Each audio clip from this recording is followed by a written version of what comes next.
오늘 요한복음 강의 32번째 시간입니다. 이렇게 믿으라 라는 제목으로 하나님의 말씀을 전하도록 하겠습니다. 연예인들 가운데요, 대표적인 국민 MC로서 대중의 사랑을 받는 그러한 연예인이 있다고 합니다.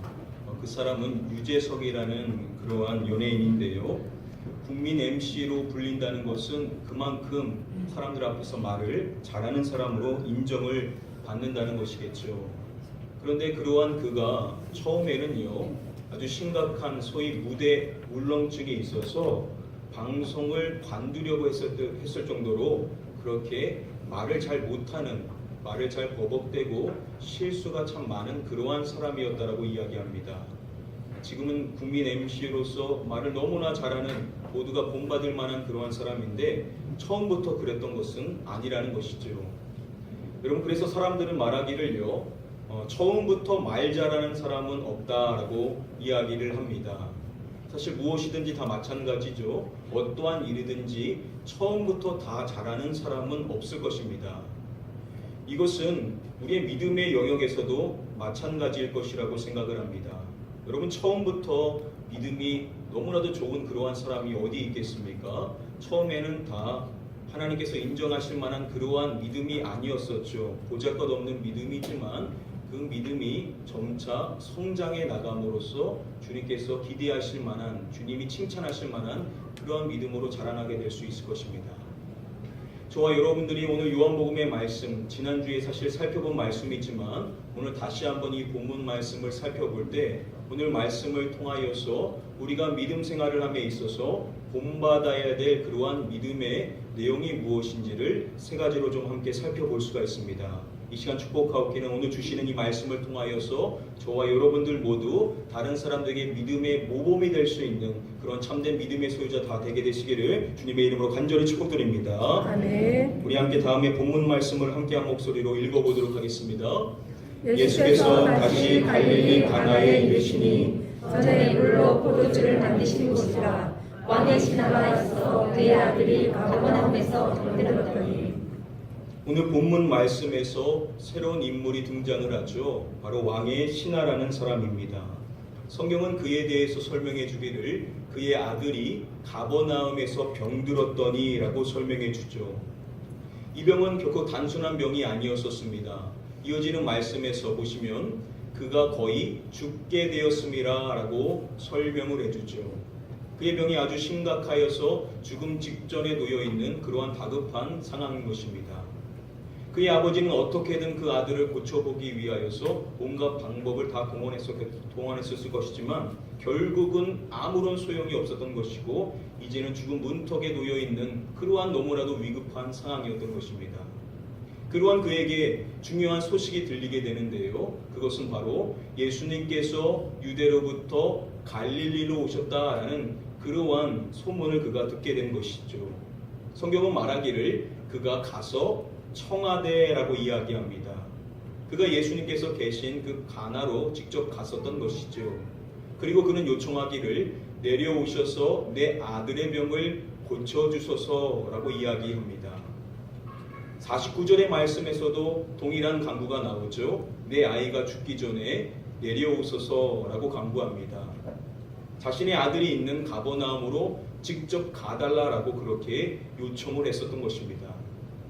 자, 그런데 그러한 그에게 예수님께서 주셨던 말씀이 무엇이었습니까? 이어지는 50절 말씀에 보시면은 예수께서 이르시되 가라 내 아들이 살아있다 하시니, 예수님께서는 그러한 그에게 이렇게 말씀하시는 것입니다. 내 아들이 살아있다. 앞서서 성경이 그 아들의 상태를 설명해 주기를 그가 거의 죽게 되었음이라 라고 설명해 줬죠. 그래서 그는 예수님이 계신 그 가나로 직접 달려갔었던 것입니다. 그리고 예수님께 요청할 때 내 아이가 죽기 전에 내려오소서 라고 그렇게 요청했었던 것이죠. 지금 그 아이는 죽음의 문턱에 있는 것입니다. 그것을 계속 지켜봤던 것이고 지금 그 모습이 계속 그 눈에 안에는 선한 것입니다. 자, 그런데 예수님께서는 그런 그에게 내 아들이 살아있다 라는 이러한 말씀을 해주신다는 것이죠. 그 아들이 정말 살아있다라는 그 어떠한 증표나 증거를 하나도 보여주시지 않으시고 그냥 네 아들이 살아있다라는 이러한 말씀만 그에게 던져 주시고 계신다는 것입니다. 여러분, 저와 여러분들이 그러한 상황이라고 한다면 여러분, 이 말씀이 여러분 쉽게 믿어지겠습니까? 어떠한 증거도 없는 그러한 상황이기 때문에 지금 이 말씀을 받았었을 때 과연 그 아버지가 이 말씀을 결코 쉽게 믿을 만한 그러한 상황이 아니었음을 우리는 기억해야 된다는 것입니다. 요한복음 1장의 말씀에 보시면은요, 예수님을 만난 빌립이 나다나엘을 전도하는 이야기가 나오죠. 그때 나다나엘이 빌립한테 말할 때 나사렛에서 무슨 선한 것이 날 수 있느냐라고 냉소적인 반응을 보입니다. 그러한 그지만 빌립이 나다나엘을 예수님께로 데리고 갔던 것이죠. 그러한 나다나엘이 왔었을 때 예수님께서는 그에게 말씀해 주시기를 이는 참으로 이스라엘 사람이라 그 속에 간사한 것이 없도다 라는 말씀을 해주십니다. 그를 처음 보는데 그에 대해서 모든 것을 아시는 것처럼 말씀을 해주셨던 것입니다. 그 말씀을 받은 나다나엘이 놀라게 되죠. 그래서 예수님께 묻기를 어떻게 나를 아시나이까? 라고 질문하게 된 것입니다. 그때 예수님께서는 그러한 그에게 빌립이 너를 부르기 전에 내가 무화과 나무 아래에 있을 때 보았노라 라고 말씀을 해주십니다. 이 놀라운 말씀을 받았었을 때 나다나엘은 예수님을 믿기 시작하게 되는 것입니다. 그래서 예수님께서는 그에게 말씀해 주시기를 내가 너를 무화과 나무 아래에 보았다 함으로 믿느냐라는 말씀을 해 주시는 것입니다. 예수님께서는 그의 모든 것을 다 보고 계셨다라는 이러한 자신의 신적 능력을 보여주심으로써 나다나엘로 하여금 자신을 믿을 수 있도록 인도해 주셨던 것입니다. 쉽게 말하면 나다나엘에게는 믿을 만한 그러한 증거가 있었다라는 것이죠. 그런데 지금의 상황은 전혀 그렇지가 않습니다. 예수님께서는 그 어떠한 믿을 만한 증표를 하나도 보여주시지는 않으셨습니다. 그냥 네 아들이 살아있다라는 이 말씀만을 해주시고 계신다는 것이죠. 결코 이 말씀은 그냥 쉽게 믿을 만한 그러한 말씀이 아니라는 것입니다. 우리가 지난주에 살펴본 것처럼 성경이 그 아들의 상태를 이야기할 때 열기에 대해서 이야기를 해주죠. 이것은 열병이라는 그러한 단어입니다.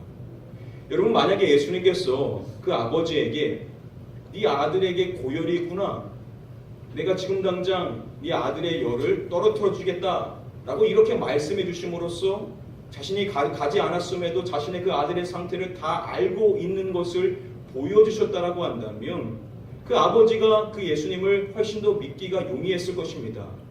자, 그런데 예수님께서는 그 어떠한 것도 보여주시지를 않으시죠. 그리고 그냥 네 아들이 살아있다라는 이 말씀만을 그에게 해주시고 계신다는 것입니다.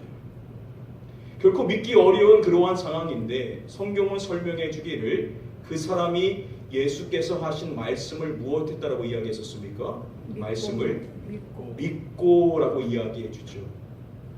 전혀 쉽게 믿을 만한 상황이 아님에도 불구하고 그는 예수님께서 주셨던 그 말씀 그대로 믿었다라고 이야기를 해주는 것입니다. 그래서 주석가 안드레아스는 설명해 주기를 그는 자신의 아들이 병에서 나았다고 입증하는 그 어떤 것도 보지 못했음에도 그 말씀을 믿었다라고 설명을 해줍니다. 아무런 증거를 보지 못했음에도 불구하고 그는 그 말씀 그대로를 믿었다라고 성경은 이야기를 해준다는 것이죠. 여러분, 어떻게 이 왕의 신하는 이와 같은 믿음을 가질 수가 있었던 것일까요? 과연 그가 처음부터 이러한 믿음을 가졌었을까요? 결코 그러지는 않았었을 것입니다. 예수님께서 네 아들이 살아있다라는 이 말씀이 사실 예수님께서 그에게 해주셨던 최초의 말씀이 아니죠. 예수님께 그가 내려오셔서 자신의 아들을 고쳐달라라는 이 말을 했었을 때 예수님께서 가장 먼저 그에게 해주셨던 말씀은 바로 다음의 48절의 말씀입니다. 우리 함께 다음의 말씀을 한 목소리로 읽어보도록 하겠습니다.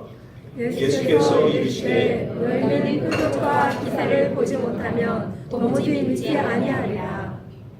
예수님께서 그에게 가장 먼저 해주신 말씀은 이것입니다. 너희는 표적과 기사를 보지 못하면 도무지 믿지 아니하리라. 자, 그런데 서두에 보시면은 너라고 말씀하시지 아니하시고 너희라는 복수형을 말씀하시고 계신다는 것입니다. 이것은 그뿐만 아니라 갈릴리인들 전체를 지칭하는 것이라고 주석가들은 이야기를 해줍니다.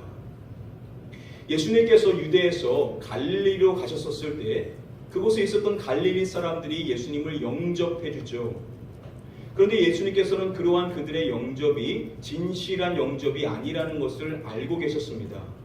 그 이유가 무엇이었냐면 그들은 본 것이 있었기 때문에 예수님을 환대했다라는 것이죠.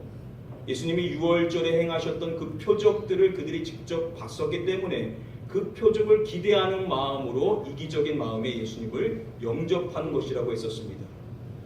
지금 말씀에서 예수님께서 이 왕의 신하에게 이야기할 때 너희는 이라고 말씀해 주심으로써 결국 왕의 신하 역시도 달리 다른 갈릴리 사람들과 마찬가지로 보지 않고는 믿지 않는 그러한 믿음을 가지고 있는 사람이었음을 지적해 주시고 계신다는 것입니다. 이 말씀을 받은 그가 예수님께 또 요청을 할 때 사실 그가 동일한 간구를 하는 것이죠. 내 아이가 죽기 전에 데려오소서. 47절에서 그가 처음에 했었던 말과는 별반 차이가 없습니다.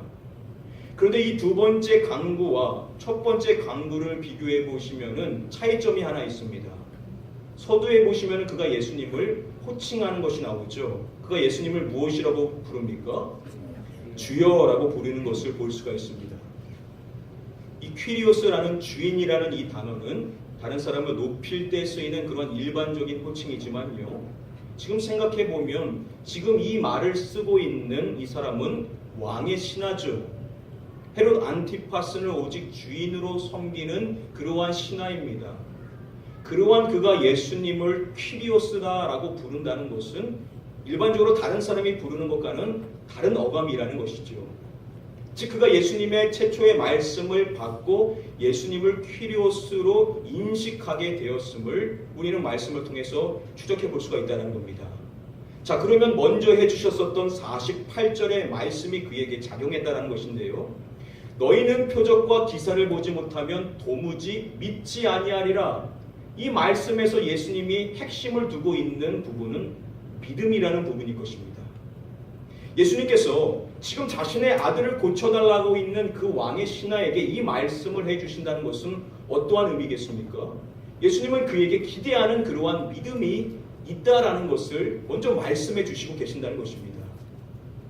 저명한 주석가인 D.A. 칼슨은 이것을 설명해 줄 때 예수님께서 이와 같은 말씀을 통해 그의 믿음을 이끌어내시는 것이다 라고 설명을 해줍니다.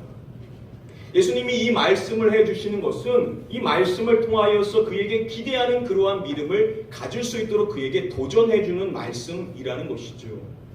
즉 이 말씀을 바꿔서 말한다면 이와 같은 말씀일 수가 있다는 것입니다. 표적과 기사를 보지 않고 믿으라라는 그러한 말씀으로 우리가 재해석해 볼 수가 있다는 것입니다. 예수님께서는 지금 자신의 아들을 고쳐달라고 이야기하고 있는 그 왕의 신하에게 믿음을 다룬다는 것입니다. 그 믿음은 무엇이냐? 표적과 기사를 보지 않고 믿는 그러한 믿음이 있어야 된다라는 말씀을 먼저 그에게 던져주시고 계신다는 것이죠. 그리고 이후 예수님께서 그 왕의 신하에게 말씀해 주실 때 네 아들이 살아있다.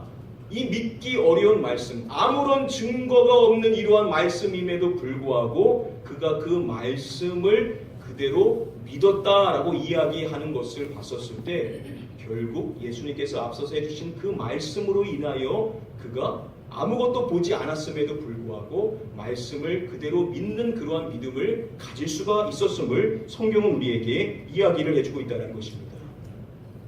그래서 대부분의 주석가들은 이 사람을 설명해 줄 때 이 왕의 신하는요, 보지 않고 믿는 그러한 좋은 믿음의 사람의 모델이 되는 사람이 되었다라고 설명을 해줍니다. 요한복음의 말씀이 결론에 다다를 때 예수님께서 도마에게 이러한 말씀을 해주시지 않으십니까? 예수께서 이르시되 너는 나를 본고로 믿느냐? 보지 못하고 믿는 자들은 오대도다라고 말씀해 주십니까? 복되도다라고 말씀을 해주시죠. 보지 않고 믿는 그러한 사람이 복되다라고 말씀을 해주시는 것입니다.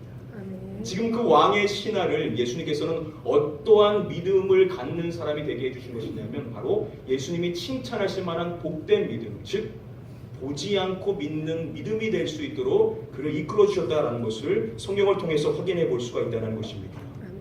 저는 이 시간 여러분들을 축복할 때 저와 여러분들도 이렇게 주님께서 칭찬하실 만한 복된 믿음의 소유자가 다 되어야만 될 줄 믿습니다. 아멘. 이를 위해서는 저와 여러분들의 인생의 삶에 여러분 잡히는 것이 없어도 눈에 보이는 확증될 만한 그러한 증거가 없어도 예수님이 말씀해 주신 것이라고 한다면 그 말씀 그대로 믿는 저와 여러분들이 되어야만 될 줄 믿습니다. 아멘. 이 시간 간절히 축복하옵기는 저와 여러분들 모두 보지 않고 믿는 참된 복된 믿음의 소유자가 다 되게 되시기를 주님의 이름으로 간절히 축복하며 축원드립니다. 아멘. 우리는 첫 번째로 보지 않고 믿는 자가 되어야 된다는 것을 배워볼 수가 있습니다. 우리 다음에 본문 말씀을 함께 한 목소리로 읽어보도록 하겠습니다. 예수께서 이르시되 가라, 내 아들이 살아있다 하시니 그 사람이 예수께서 하신 말씀을 믿고 가더니. 예수님께서 그 아버지에게 내 아들이 살아있다라는 이 말씀을 해주시기 이전에 먼저 해주신 말씀이 있죠. 예수님은 가장 먼저 그에게 가라라는 그러한 명령의 말씀을 해주셨습니다. 즉, 너 혼자 가버나움으로 돌아가라라는 그러한 말씀을 해주신다는 것이죠. 마태복음 8장에 보시면은요, 백부장이 예수님께 찾아와 간구할 때 자신의 하인이 중풍병으로 집에 누워 몹시 괴로워하나이다 라는 그러한 간구를 하죠. 즉 자신의 하인을 고쳐달라고 예수님께 요청하는 것입니다. 그때 예수님께서 그 백부장에게 뭐라고 말씀해 주신지 아십니까? 성경에 보시면은 이르시되 내가 가서 고쳐주리라 라고 말씀해 주십니다. 예수님께서는 자신이 직접 그 집으로 가서 고쳐주겠다라고 이렇게 말씀을 해주셨던 것입니다.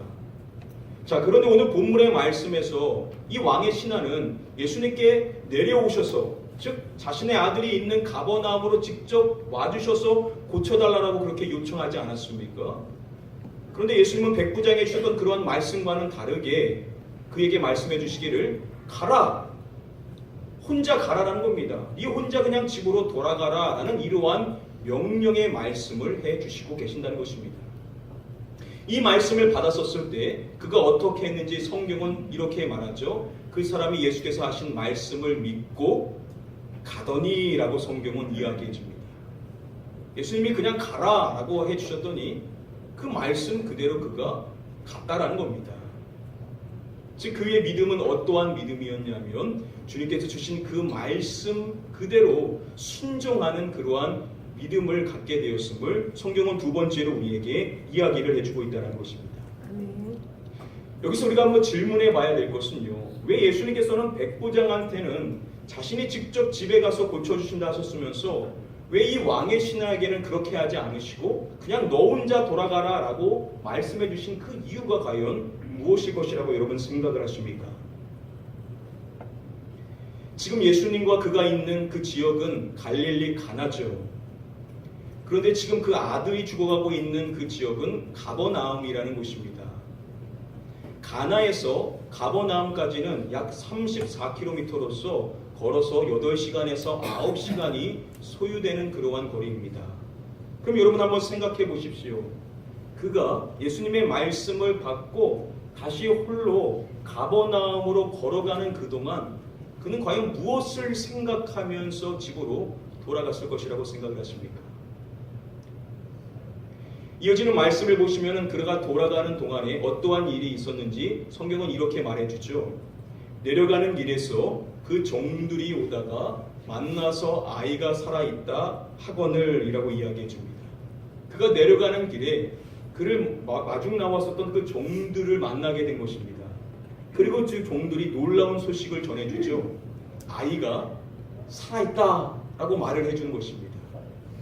여러분, 종들은 자신이 이 말을 전해줬었을 때 당연히 그 주인이 깜짝 놀라 기뻐할 것이라고 예상을 했었을 것입니다. 그런데 이어지는 말씀을 보시면은 그 주인이 놀랐다라는 말씀에 기록이 없습니다. 그리고 대신 그가 했었던 일이 있다라고 하는데요. 성경은 밝혀주기를 그가 그 종들에게 물었다라고 이야기를 해줍니다. 놀라지는 않고 다짜고짜 그 종들에게 질문을 했다라는 것이죠. 그 질문이 무엇이었냐면 그 낫기 시작한 때를 그들에게 물었다라고 성경은 이야기를 해줍니다. 그러자 그들이 대답을 하죠. 어제 7시에 열기가 떨어졌나이다 라고 대답을 합니다. 그리고 이어지는 53절 말씀을 보시면은 그의 아버지가 예수께서 내 아들이 살아있다 말씀하신 그때인 줄 알고 라고 설명해 줍니다. 바로 예수님께서 그에게 네 아들이 살아있다라고 말씀해 준 그 시간에 바로 그 자신의 아들의 열기가 떨어져 낫게 되었던 그 시간이었음을 그가 확인할 수가 있었음을 성경은 이야기를 해주는 것입니다. 그가 종들을 만났었을 때 당신의 아이가 살아있습니다 라는 이 놀라운 말씀을 받았음에도 불구하고 그가 전혀 놀란 기색을 보이지 않고 다짜고짜 그들에게 그 낫기 시작한 때가 언제인 것을 물어본 것을 봤었을 때 여러분 그가 예수님의 그 말씀을 받고 홀로 가버나움으로 돌아가면서 결국 그는 무엇을 붙잡고 있었다는 것이겠습니까? 그는 예수님께서 주셨던 그 말씀을 붙잡고 걸어갔음을 성경은 우리에게 이야기를 해주고 있다는 것이죠. 그 구체적인 시간을 종들은 말해주기를 7시라고 밝혀줍니다. 이것은 유대 시간으로서요 오늘날 시간으로 환산하면 오후 1시에 해당이 됩니다. 그런데 먼저 보시면은 어제 7시라고 이야기를 해주죠. 유대인들은요 우리와는 다르게 해가 지는 6시부터가 새로운 하루가 시작이 됩니다. 자 그러면 예수님께 그 말씀을 받았었던 오후 1시에 출발을 하여서 하루가 지나서 종들을 만났다는 것은 최소한 해가 지게 된 6시 이후에 그 종들을 만나게 되었다는 것이죠. 그러면 그는 홀로 그 길을 5시간 이상을 걸어갔었다는 것입니다. 그러면 그 5시간 이상 동안 그는 무엇을 묵상했다는 것이냐면 바로 예수님이 주셨던 그 말씀을 계속해서 곱씹으면서 묵상하며 그 길을 걸어갔다는 것이죠. 여러분 한번 생각해 보십시오. 처음에 그가 가버나움에서 예수님이 계셨던 그 가나로 걸어왔었을 때 그 마음이 어떠했겠습니까? 자신의 죽어가고 있는 그 아들을 보면서 그는 절망할 수밖에 없었을 것입니다. 그 길은 절망의 길이었다라는 것이죠. 자 그런데 다시금 그 동일한 길을 걸어갈 때는 상황이 달라진 것이죠. 예수님의 말씀을 마음에 담고 그 말씀을 묵상하며 걸어갈 때는 그 절망의 길이 이제는 완벽히 평안한 길이 될 수가 있었음을 성경은 우리에게 이야기를 해주고 있다는 것입니다. 여러분 세상은 똑같습니다. 이 세상의 모든 삶은요 절망할 수밖에 없는 일이 산지한 그러한 세상입니다. 그런데 그 세상 속에서 우리 믿는 자들이 하나님의 말씀을 묵상하며 그 말씀대로 순종하며 걸어가는 자가 되었었을 때 성경은 우리에게 말씀해 준 것입니다. 그러한 사람에게 즉 주의 말씀, 주의 법을 사랑하는 자에게는 큰 평안이 있나니 즉 말씀을 붙잡고 걸어가는 인생에게는 흔들림이 없는 참 평안의 축복이 임할 수 있다라고 우리에게 말씀해 주시는 줄 믿습니다. 아멘. 저는 저와 여러분들이 이러한 평안의 축복을 누릴 수 있는 자가 되어야 될 줄 믿습니다. 아멘. 이를 위하여서는 저와 여러분들이 말씀을 믿고 그 말씀 그대로 순종하며 걸어 나가야 된다라고 우리에게 말씀해 주신다는 것입니다. 아멘. 이 시간 두 번째로 여러분들을 축복합니다.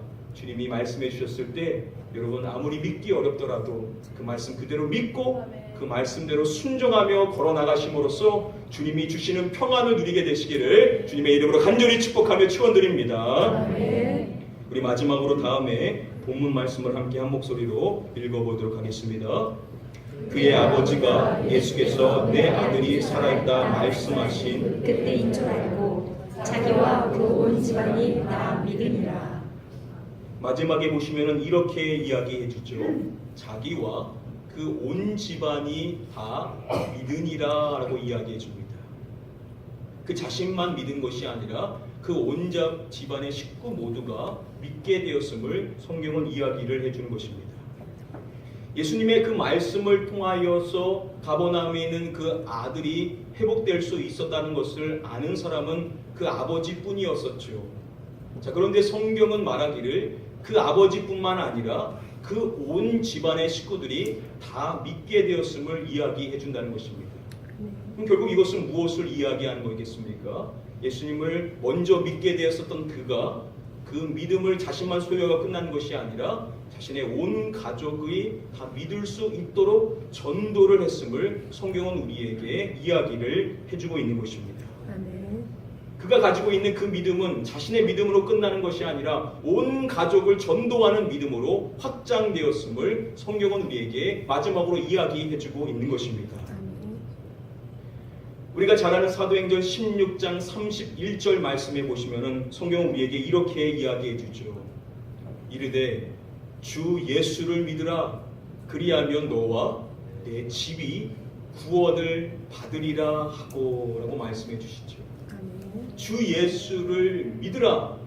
그리하면 어떻게 된다라고 이야기하냐면 너와 그리고 너와 너의 집이 구원을 받으리라 라고 말씀해 줌으로써 예수 그리스도를 향한 진정한 믿음은 어떻게 확장되게 되냐? 그 온 집을 구원하는 그러한 믿음으로 확장되게 됨을 우리에게 말씀해 주시고 계시는 것입니다. 바로 오늘 본문의 말씀에 왕의 신하가 가진 믿음이 바로 이와 같은 믿음이었다는 것이죠. 자신만 믿고 끝나는 것이 아니라 자신의 온 가족을 다 전도하는 믿음으로 확장되었음을 우리에게 말씀해 주는 것입니다. 여러분, 사실 가족 전도만큼 어려운 전도가 없지요. 그런데 오늘 본문 말씀을 통해 주님께서는 우리에게 말씀해 주시는 것입니다. 우리의 믿음이 온전해지기만 하면 우리의 온 가족을 전도할 수 있는 그러한 능력의 믿음이 될 수 있다라고 우리에게 말씀해 주시는 줄 믿습니다. 저는 여러분들 모두가 이와 같은 믿음을 소유하셔서 여러분들 가족을 다 구원할 수 있는, 그래서 가족의 복음화를 이루게 되시는 복된 가정 되시기를 마지막으로 주님의 이름으로 간절히 축복하며 축원드립니다. 오늘 말씀 간단히 정리해 드림으로써 오늘 말씀 맺도록 하겠습니다. 우리 지난주에 이어서 오늘 본문 말씀을 통하여 오늘은 우리가 배워볼 수 있는 그 믿음이 어떠한 믿음인지에 대해서 우리가 세 가지로 함께 한번 살펴봤었습니다. 먼저 우리가 배워볼 수 있는 중요한 사항은 무엇이냐면, 저와 여러분들은 보이는 것이 없어도 보지 않고 믿는 그러한 복된 믿음의 소유자가 되어야만 된다라고 우리에게 첫 번째로 말씀해 주시는 것입니다. 사람들은 봐야 믿을 수 있다라고 이야기하죠. 심지어 믿는 사람들도 그렇게 믿음 생활을 하려고 합니다. 그런데 예수님께서는 보지 않고 믿는 사람이 복되다라고 말씀해 주심으로써 주님이 축복해 주시는 믿음은 어떠한 믿음이냐면, 보이는 증거가 없어서 잡히는 것이 없어도 말씀 그대로 믿고 나아가는 그러한 사람이 바로 주님의 복을 받는 사람이다라고 우리에게 말씀해 주시는 것입니다. 사랑하는 성도님들, 보지 않고 믿는 복된 믿음의 소유자가 되시기를 다시 한번 주님의 이름으로 축복드립니다. 두 번째로 우리가 배워볼 수 있는 중요한 사항은 바로 이것입니다. 우리는 말씀대로 순종함으로써 주님이 부어주시는 평안을 누리는 자가 되어야만 된다라고 우리에게 말씀해 주십니다. 여러분, 믿음은 순종을 낳게 되죠. 진정한 믿음은 말씀대로 순종하게 되는 것이고, 그렇게 순종하는 자가 참 평안을 누릴 수가 있다라고 우리에게 두 번째로 말씀해 주시는 것입니다. 그리고 마지막으로 기억해야 될 중요한 사항은 무엇이냐면, 우리의 그와 같은 믿음은 우리의 믿음으로 그치는 것이 아니라 우리의 온 가족을 전도하는 믿음이 됨으로써 가족의 복음화를 이룰 수 있게 된다. 우리가 이와 같은 가족의 복음화를 이루는 자가 되어야 된다라고 우리에게 마지막으로 말씀해 주시는 것입니다. 지금도 가족 구원을 위하여서 눈물 뿌리며 기도하시는 많은 분들이 계실 줄 압니다. 사랑하는 성도님들, 오늘 주시는 이 말씀을 통하여서 오늘 주님께서 여러분들에게 믿음의 확신을 주시는 것입니다. 전도하라, 그러면 복음화될 수 있다라고 말씀해 주시니까요, 다시금 새 힘 얻으시고 여러분들의 가족을 위해 힘써 전도하시는 저와 여러분들 되셔서 여러분들 모든 가정이, 온 성도 모두가, 온 가족 모두가 주님을 믿는 그런 믿음의 명문 가문 되게 되시기를 주님의 이름으로 간절히 축복하며 축원드립니다. 우리 이 시간에 함께 찬양하실 때 우리 한번 이 찬양으로 결단하기를 원합니다. 여기에 모인 우리, 이 믿음 더욱 굳세라. 우리가 굳센 믿음 갖고 주님만 믿고 나아가는 자 되게 해달라고 우리 소원하는 마음으로 우리 같이 한번 찬양하며 결단하겠습니다. 여기에 모인 우리, 여기에 모인 우리, 주의 은총 받은 자여라, 주의 은총 받은 자여, 주께서 이 자리에, 주께서 함께 계심을 아노라, 함께 계심을 아노라. 언제나 주님만을, 언제나 주님만을 찬양하며 따라가리니, 찬양하며 따라가리니. 시험을 당할 때도, 시험을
보지 않고 믿는 믿음, 주님의 말씀대로 순종하며 나아가는 믿음, 온 가족을 구원하는 그와 같은 믿음의 소유자가 되게 하여 달라고 우리의 삶과 신앙을 위해서 함께 통솔합심하여 기도하도록 하겠습니다. 기도합니다.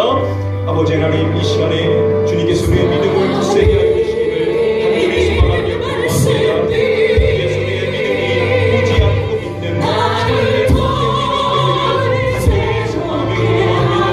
그래서 어떠한 증거가 없어도 주님의 그 말씀을 그 있는 그대로 믿을 수 있기를 소망하며 기도합니다.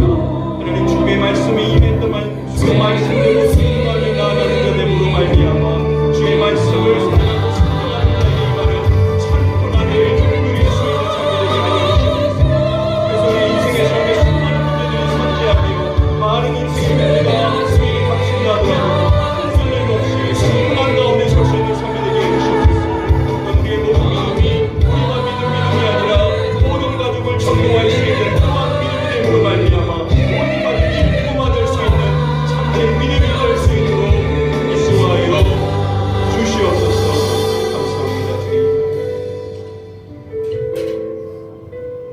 아버지 하나님, 우리가 오랜 시간 동안 신앙생활을 했지만 우리의 믿음이 주님께서 인정하실 만한 참된 믿음인지 우리 자신을 돌아볼 때 부끄러운 마음이 앞설 수밖에 없음을 이 시간 고백드립니다.